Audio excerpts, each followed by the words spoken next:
Brigadier साहब, thank you so very much sir for your precious time. Brigadier साहब, जब भी इलेक्शन आते हैं पाकिस्तान में लॉ एंड ऑर्डर की सिचुएशन क्यों खड़ी हो जाती है सर? वजह क्या है? क्या इंडिया करता है ये या कोई और हमारा खतरनाक दुश्मन है जो वेट करता है इलेक्शन के दिन का सर? बिस्मिल्लाह रहमान रहीम, बहुत शुक्रिया। देखिए, दो चीजें हमें ध्यान में रखनी है। एक होता है typical pre election violence in a south Asian country specially like Pakistan. India में भी होता है, बांग्लादेश में भी आपने देखा बहुत हुआ है। तो ये प्री इलेक्शन वायलेंस इस दफा पाकिस्तान में भी हम देख रहे हैं, और that is between political parties. वो लोग लड़ पड़े आपस में, किसी अपना ये इनके जो पार्टी के बने होते हैं, क्या उनको बोलते हैं, हेडक्वार्टर्स कहें या पार्टी के अपने जो इन्होंने सेटअप किए होते हैं सेंटर्स, तो वो वर्कर्स आपस में लड़ते हैं, वहां पे फायरिंग भी हो जाती है। तो एक तो उस किस्म का है। और इलेक्शन डे वाले पे भी बिल्कुल मैं हमेशा पाकिस्तान में इलेक्शन वायलेंस हुआ है on the day of election between the workers, और वर्कर्स चार्ज होते हैं, गुस्से में होते हैं, वगैरह वगैरह झगड़े होते हैं पोलिंग स्टेशन पे। दूसरा जो है मामला, वो बड़ा सीरियस मामला है, और वो है ऑर्गेनाइज दहशतगर्दी। इस वक्त पाकिस्तान में बड़े कई महीनों से वेव आफ्टर वेव दहशतगर्दी की आ रही है, खासकर केपी में, बलूचिस्तान में। और बलूचिस्तान में तो पिछले कई हफ्तों से ज्यादा हो गया है, और सिक्योरिटी फोर्सेस के उनके साथ झड़पें भी हो रही हैं, और इंटेलिजेंस बेस्ड ऑपरेशन भी हो रहे हैं, टारगेटेड किलिंग भी हो रही है। कल ही बलूचिस्तान में 3-4 जगह पे बॉम्ब ब्लास्ट भी हुए हैं। पीटीआई के रैली पे हमला किया गया, पीएमएलएन के रैली पर हमला किया गया। कल बजौड़ में एक पीटीआई के जो लीडर है उस पर टारगेटेड असैसिनेशन हुई। आज सुबह मैं सुन रहा था एकदम क्वेटा में कोई बॉम्ब ब्लास्ट हो गया। So these are all organised by दहशतगर्द तंजीमें within Pakistan and fully sponsored by people from across the border. Brigadier साहब, if you would allow me, बस यहाँ पे छोटी सी ऐड कर दूं आप ही के जुमले में सर। कल सर 2 हमले ज़हूर बुलेदी के कैंप पर हुए पीपल्स पार्टी के बलूचिस्तान में, 2 हमले तुर्बत में हुए, एक शाकोट में, 2 खुजदार में, एक कोयटा में, एक सिब्बी में, एक हब में, एक बोलान में।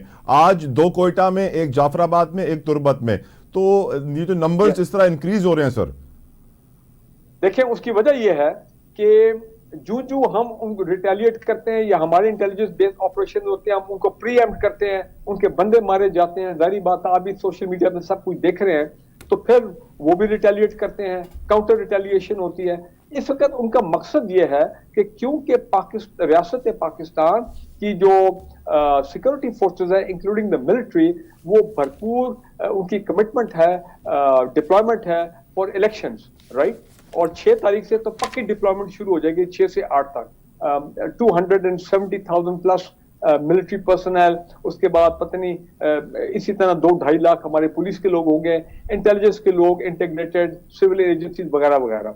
It's a very big operation level. Brigadier साहब, मुझे आपसे बहुत इंपॉर्टेंट सवाल ये भी एडवांटेज, मुझे आपसे दे वांट टू क्रिएट हंगामा, फायदा उठा रहे हैं सर वो। जी बिल्कुल। मैं सर आपसे एक और इंपॉर्टेंट सवाल पूछना चाहता हूं कि इलेक्शन के दौरान ये स्कूल इतने दिन क्यों बंद हो रहे हैं? क्या वजह है कि हमारे बच्चे तालीमी इदारों को नहीं जा सकते? लेकिन before coming to that, welcome करना चाहूंगा ताज हैदर साहब को। Taj sahab, thank you so very much sir, आपने अपना कीमती वक्त आवाज टीवी स्ट्रेट फॉरवर्ड के लिए निकाला। ताज साहब, अब बिलावल भुट्टो जरदारी साहब ने एक ऐसे वक्त में दहशतगर्दों को पैगाम दिया है बलूचिस्तान में, जहां बलूचिस्तान में रोज 8-4-5 धमाके हो रहे हैं। Do you think it was the right decision Taj साहब? और मिसिंग पर्संस के भी केस के लिए कहा कि मैं ये सॉल्व करूंगा सर, ये राइट स्ट्रेटजी है सर? खतरा नहीं होगा इससे? नहीं, ये तो हमारे मैनिफेस्टो में मौजूद है।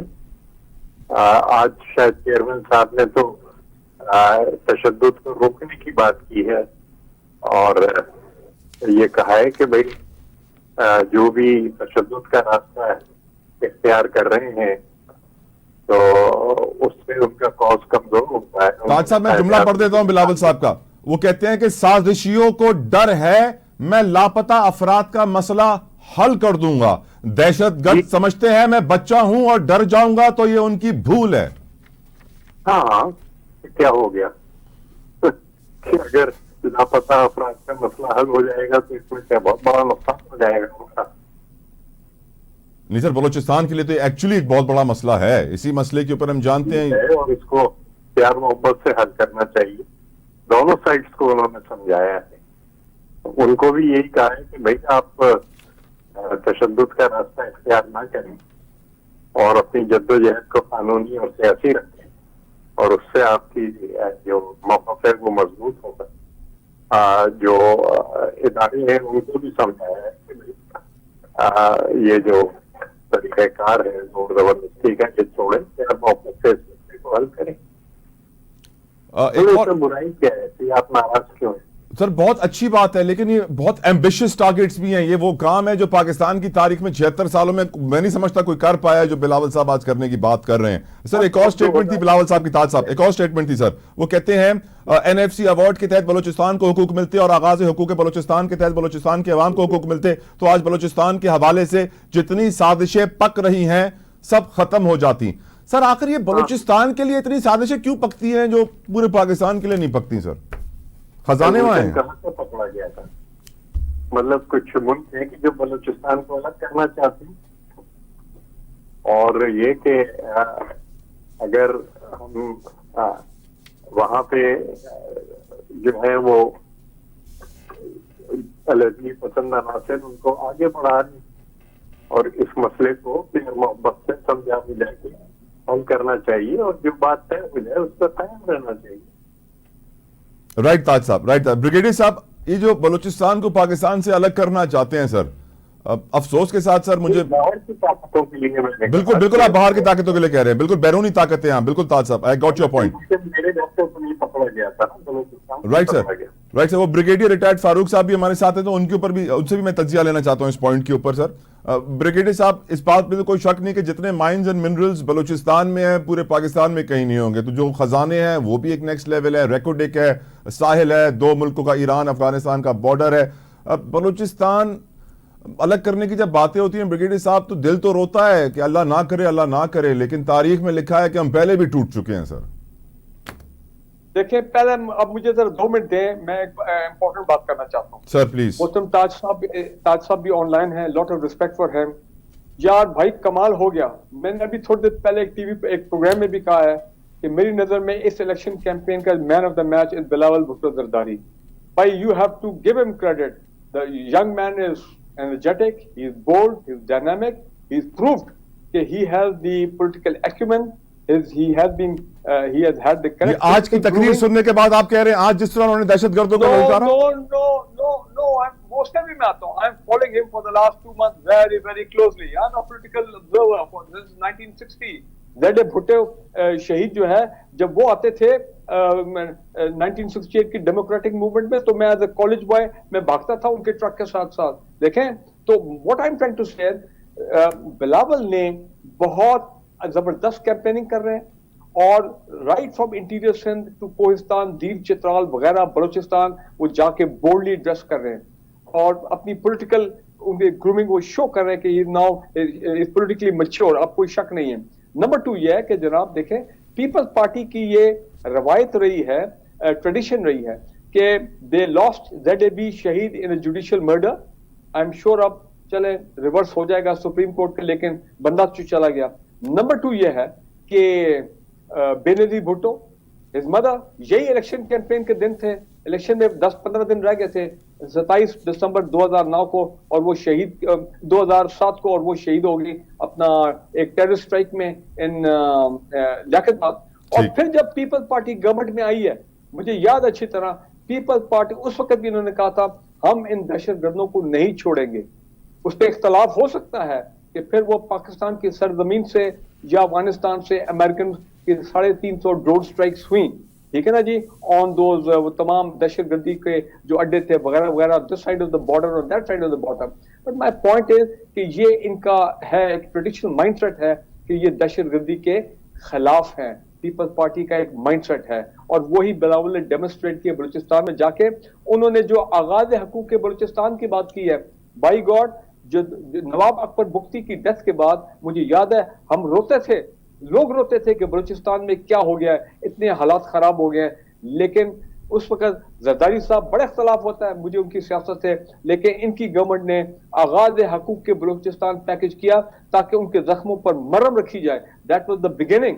और उसमें काफी अच्छे उसको फॉलो अप किया 5 साल। उस वक्त रहमान मलिक साहब इंटीरियर मिनिस्टर होते थे और कैसे इंटीग्रेट करने की कोशिश की बलूचिस्तान को इन द मेन स्ट्रीम उस वक्त, और फिर साथ ही सीपैक का कॉन्सेप्ट शुरू हो गया जरदारी साहब के दौर में।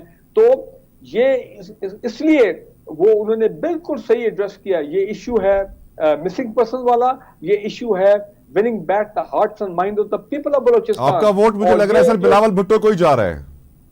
नो, देखिए मैं बड़ा खुश हूं।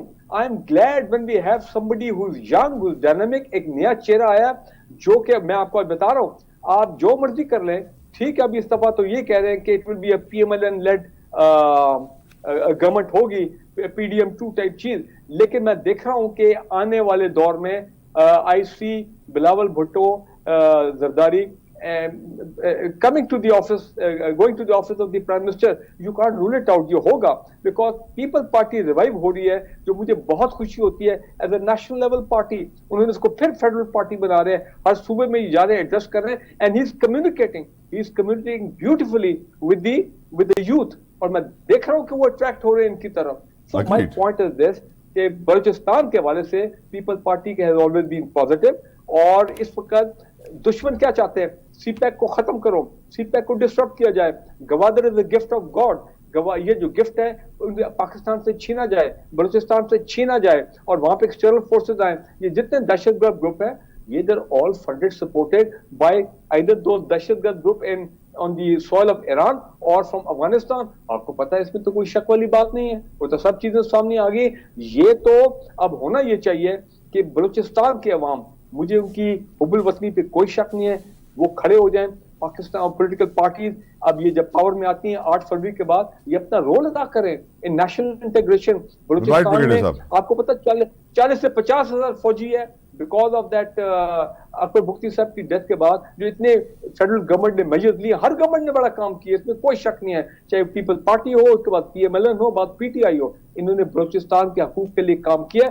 यस, मिसिंग पर्सन का एक ट्रेजिक इशू है, that has to be resolved. Winning back the hearts and minds of the people of Balochistan, this is the biggest challenge for the state of Pakistan. यकीनन sir. ताज हैदर साहब, इस बात में तो कोई शक व शुबा नहीं है कि पाकिस्तान में जितनी भी जमातें अपनी इंतखाबी मुहिम चला रही हैं, जितने भी लीडर्स कैंपेन कर रहे हैं, बिलावल भुट्टो जरदारी साहब की कैंपेन का कोई मुकाबला नहीं कर सकता। उनकी पर्सनालिटी का एक अपना करिश्मा है, एक अपना चार्म है, यकीनन वो नौजवानों को अपनी तरफ बहुत ज़्यादा खींच रहे हैं। लेकिन सर एक जो प्रॉब्लम आ रही है, वो आ रही है जो नून लीग का नैरेटिव है ना सर, कि साड़ी गल हो गई है, कि उनकी सेटिंग हो चुकी है सर, ये नैरेटिव जो है वो नौजवानों को थोड़ा सा डिस्टर्ब कर रहा है सर। कुछ आप उन्हें पैगाम देंगे?